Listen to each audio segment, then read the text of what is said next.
Hey guys, it's Jen. Welcome back to the channel. I'm really happy you're here today because we're gonna do something a little bit different that I've sort of been wanting to share with you for a while now, and especially since I am on a money saving journey. This part of the year is really hard for me because this is when I typically would go out to the thrift stores hunting for new bargains and new treasures and hitting up Target and Home Goods and all of the places where I find a lot of my favorite decor. I'm sort of trying not to do that. We do have some makeovers and some DIYs that I want to save up for, and so I really don't want to just spend my money on random decor pieces, especially since I have so much and I'm decluttering. It kind of feels silly to be decluttering and then bringing new in at the same time. So that is where I'm at for January and for 2025. And so one of the things I wanted to share with you today is some ideas on how I save money when it comes to creating a beautiful home. Now, I love shopping for home decor. Clothes, not so much, but when it comes to home decor, I could spend a really long time just browsing the Hearth and Hand collection and browsing in Home Goods and TJ Maxx and just seeing what is out there. Even if I don't buy anything, I really just love being surrounded by all of the new things because I do get a lot of inspiration from shopping even when I don't buy stuff, but the problem is oftentimes I end up bringing things home. And I'm even trying not to scroll Instagram because I have found, especially on Instagram with the feed that I am looking through, there's a lot of comment shop for the link, and then I comment and I get the link and I buy it, and it's like, dang it, I got sucked in again and I was trying not to buy anything. So I am finding just new and creative ways to save money that I think might be helpful to you guys if you're wanting to be on this same money saving journey. So that's what we're doing today. Grab yourself a cozy cup of coffee. We're having a little bit of a cold snap here, so it feels right to have a hot coffee. And let's just chat about some creative and fun ways maybe that I go about still making my home beautiful and saving money at the same time. Now, if you've been with me on my channel for a long time, then you probably already are into this first tip, which is thrifting and buying secondhand. Now, you don't necessarily only have to shop Goodwill. I have noticed that the prices at Goodwill have increased quite a bit. They're still cheaper than retail in a lot of cases, but there are a few items in Goodwill that are very similar in price to brand new at the retail store. So if you are looking to thrift, you're gonna wanna hit up a few thrift stores a week. I like to go to Goodwill, of course. I have actually two of them that are nearby to me. I feel really blessed that I have two of them that I can go hunt for. I also have a very nice small church thrift store that I really like shopping at because all of the proceeds go towards helping the area homeless. And I feel like that's a really good way to not only buy home decor treasures at a good price, at a secondhand price, but also to do some good in the community. And that is where I also donate when I do decide to donate items. So I like to support them by purchasing, but also by donating. And so, thrifting is a great way to find treasures that are unique, that are creative, and help you to sort of make or collect your own style in your home and do it at a very reasonable price. Now, as you are looking behind me, you will see there are a lot of pieces in my home and most of them are thrifted. So that's why this is my number one tip, because it's the thing that I do most. So that floor lamp in the back is thrifted. That piece of art is thrifted. My dining table and not my coffee table, my husband made that. My furniture, my couch, my barrel chair, everything pretty much is thrifted. And so it's a really fun way to curate a collection in a way that doesn't break the bank. So one of the things I would say though with thrifting is that you do need to go often because the inventory is changing all the time, and the day of the week that you go does matter. I find, at least in my area, that the best day of the week to thrift is Tuesday. A lot of people are decluttering and donating on the weekends, and so on those days, the weekend days, they're receiving the items. And then on Monday, they're sort of sorting, and that's when they're starting to bring things out to the shelves. So by Tuesday, I feel like I get the most new collection of items to look through and some of the best stuff as well. And so that might not necessarily be true for your area, but I have found that that's the case for me.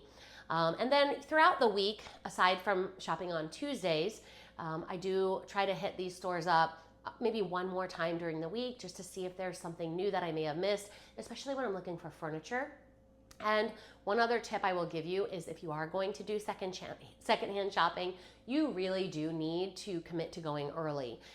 In my area, there are resellers, people that have either antique booths or secondhand shops that they sell these items. So they will thrift them and find great prices on them and then go ahead and turn them around on a resale and mark it up and sell it for more. So you are sort of having to deal with the competition of finding the best deals, and you can definitely do that when you go early. If you wait until the afternoon, not only are there more people in store because a lot of people are at work during the morning, so you'll find that the stores are more crowded in the afternoons and early evenings, but going in the mornings is definitely the way to go if you want to be competitive and find the best items at the best prices.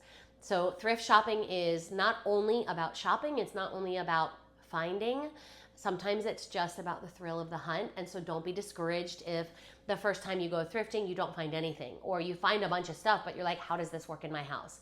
It takes some time to kind of curate your eye for the items that you really love, but the more you go, the more you will start to get a feel for which sections of the thrift store speak to you, and specifically which items you are more likely to want to gravitate towards while you're thrifting. Money saving tip number 2 is to shop your home.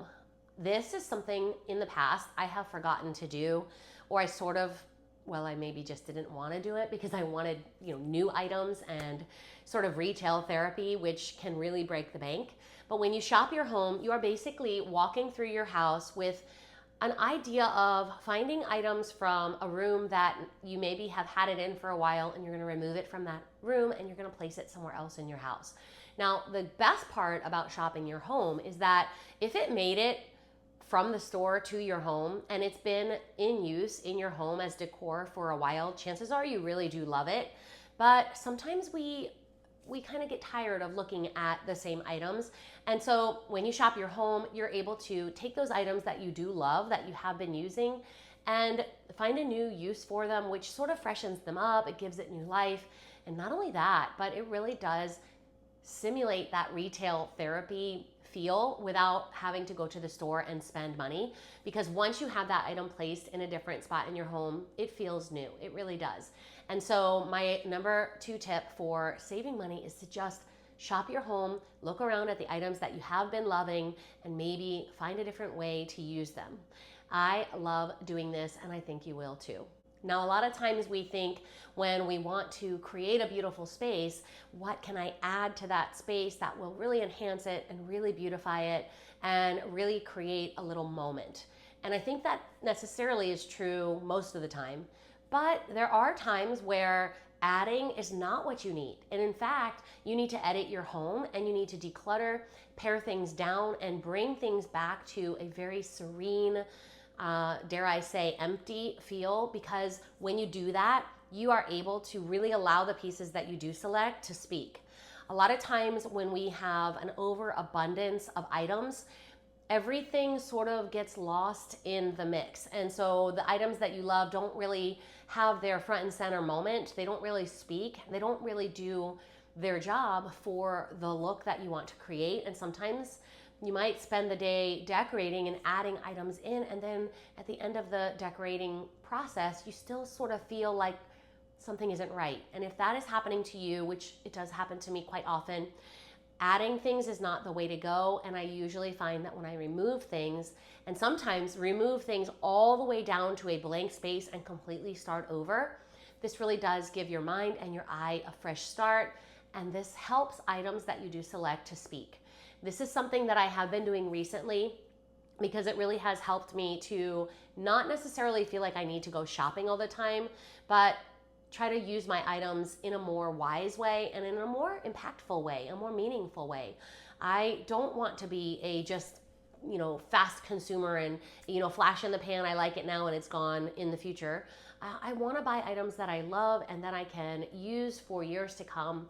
And so when I remove the clutter, when I pare things down, when I take things down to a really sort of basic feel, I really do feel like it helps the items that I love so much to really make an impact in the space. And so that is why editing your home and paring things down is my number 3 tip for how to save money and still create a beautiful home. Now, the next tip I want to share with you on how to create a beautiful home is not necessarily one that people think about when they're decorating as far as how to create a beautiful space, but it is to clean. And that not just to clean, but to deep clean, especially once you've decluttered. We talked about that in the last tip, but once you get to the point where you are ready to deep clean, there is nothing that can substitute the feeling of having a fresh, clean space.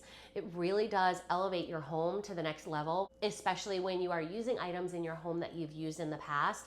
You don't want them to feel old or dingy or needing to be replaced. And oftentimes the surrounding space that you place those items in really matters how clean it is. And so don't be afraid to take everything out of the space. And when you do that edit, go ahead and deep clean. I mean, clean under the baseboards, clean the corners, get the cobwebs out, clean your windows inside and out. These steps really do make a big impact when it comes to allowing your beautiful items to be front and center and feel fresh and new in your space. And it doesn't cost a lot of money. Most of us already have the cleaning supplies in our home. And so just taking a little bit of time to freshen up your space when you declutter goes a long way. Now, something else I really like to do is move your furniture around. Sometimes when you start feeling like you want to go to the store and buy something new, it's because everything has been in the same space and in the same way for a long, long time, and you just sort of get tired of it. And you're looking around your home and you're thinking to yourself, this just feels like it needs something. And sometimes all you need to do is reset how your furniture is laid out in your home. Now, I actually really miss doing this. I find that I kind of struggle with this in the home that I'm in now because we have a small home, which I love. I love having a small, cozy space, but the angles of the walls and the placement of the windows sort of make it hard for me to be able to move my furniture around and set up a different configuration, which that's okay. I really do like the configuration of my home the way it is, but if you have the space, I highly recommend moving things around, swapping out a piece of furniture, maybe from a bedroom, and bringing it into your living room. Change the orientation of your sofa or your side tables and just sort of play around with the different placement to see if that gives you that fresh new feel that you're looking for in your home. I have done this in homes past and it always fit the bill for exactly what I needed when I wanted something to feel new and I really didn't want to spend money. So I do encourage you to play around with layout of furniture and configuration of side tables, things like that, so that you can see if you can make your space feel fresh without spending money. Now, one of the channels that I have watched in the past and I've always loved getting design tips from is a channel called She Holds Dearly. And this is where I learned this next tip, and it is to use repeating patterns or repeating textures. Now, I know that's kind of like a decor tip and it goes more for when you're bringing in items, but honestly, I feel like when I do this, when I repeat a color or a texture at least 3 times in a room, I feel like the look overall is more cohesive and I don't find myself feeling like I need to go shopping to add more items to complete the look. There's something about having a space that has a cohesive look that really does make you feel like you've hit the nail on the head when it comes to decor.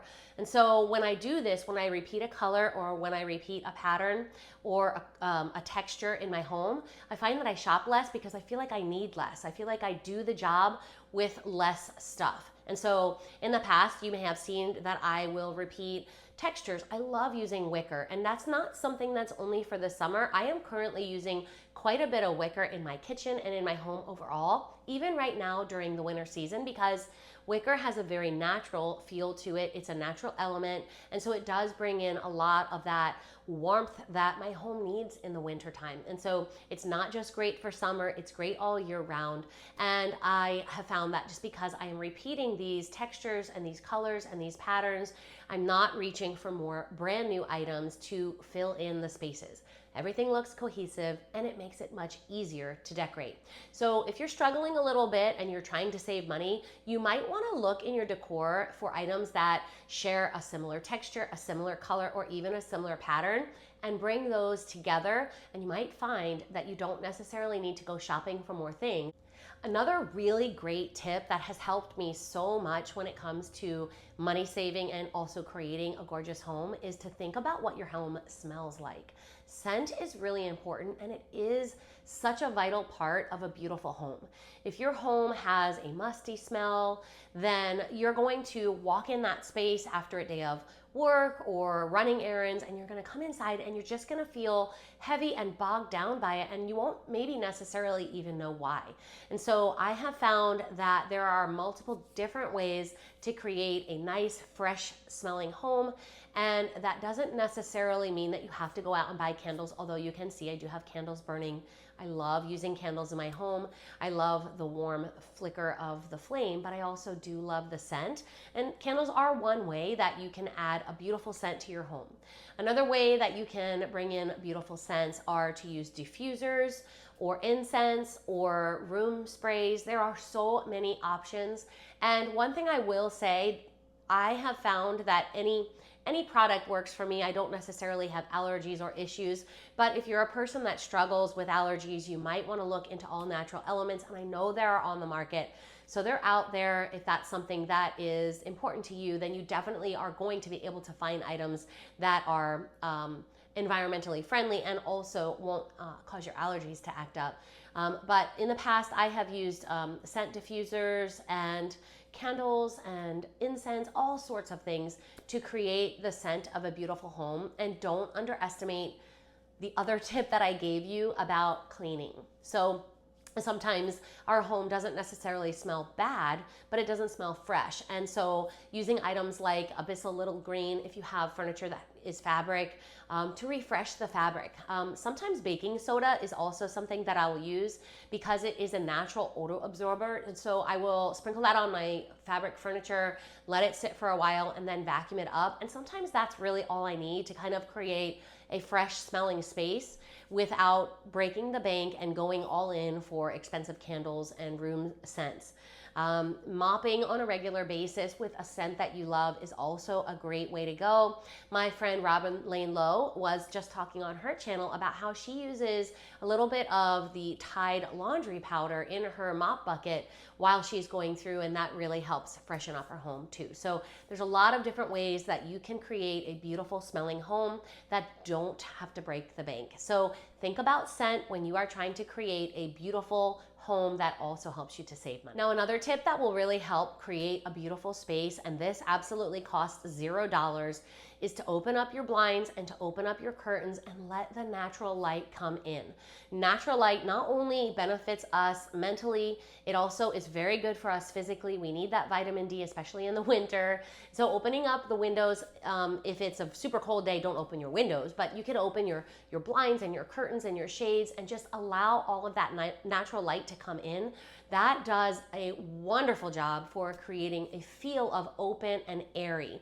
And when we have natural light in our space, it helps to open up the amount of space we feel like we have as well. And so a darker space is going to feel more constricting and more claustrophobic and more like a dungeon, really. But when you open up the blinds and you allow that natural light to come in, the sunlight and that beautiful natural light helps to not only make us feel better, but it also helps to make our homes feel fresher, brighter, and more welcoming. So that costs $0. You don't have to spend a ton of money to do that one. And I love letting the natural light filter in. And if you've got a ton of windows, I think you are blessed. I only have a few in my downstairs here, and I really wish I had more. So in the future, if we ever were to move or remodel, I would definitely be adding more windows, because I think that is a game changer when it comes to creating a gorgeous home, and it costs $0 to let the natural light come in. So I am on this money saving journey because I have a few DIY projects that I want to do in the home this year for 2025 that are a little bit of a big ticket item. So I want to save. I don't want to go shopping and spending on decor. I want to use my money wisely this year and get the most bang for my buck. And so these are some of the things that I do, and I hope that they help you to sort of think through ways to still have a beautiful home and create your favorite spaces on a budget. I hope you will consider subscribing, and I hope you'll join me in the next one. If you haven't already seen that video right there, check it out because it's a really good one. I'll see you next time. Bye-bye.